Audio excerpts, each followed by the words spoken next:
భూ registration complete అయిందే. నా పేరు మీద ఏమన్నా రాపిత్తేంది? అన్ని నీ పేరు మీదనే రాపించుకుంటాన్నావు. నీ పేరు మీదేనా?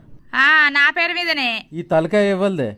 నాది. ఆ తలకాయలో పెట్టుకునే పాపడ బిల్లు ఇవ్వలదే. నీది. ఈ చెవులు ఇవ్వలే. నాయి. చెవులకున్న కమ్మలు బుట్టాలు ఇవ్వలే. నువ్వు ఏంచినాయి? ఈ ముక్కెవ్వలదే. నాది. ముక్కుకుండే ముక్కెరెవ్వలదే. నువ్వు కొన్నది. ఈ మెడ ఇవ్వలదే. నాది. మెడకున్న మంగళసూత్రం ఇవ్వలు తెచ్చిర్రే. నువ్వు తెచ్చిందే. ఈ చేతులు ఇవ్వలే. నాయి. చేతికున్న బంగారు గాజులు ఇవ్వలే. నీ. ఈ చేతికున్న ఏళ్ళు ఇవ్వలే. నాయే. నీ ఏళ్లకున్న బంగారు ఉంగురాలు ఇవ్వలే. నీయే. ఈ కాళ్ళు ఇవ్వలే. నాయే. నీ కాళ్ళకున్న పట్టీలు ఇవ్వలే. నువ్వు ఏంచినాయే? భాగ్య అనే పేరెవ్వలదే. నా పేరే. నీ పేరుకు ముందు ఇంటి పేరు ఎవ్వలది రాత్తవే. నీ ఇంటి పేరే. నా ఇంటి పేరుతో సహా మొత్తం నీకే రాసి ఇచ్చిన. ఇంకేం రాసి ఇయ్యాలి చెప్పు?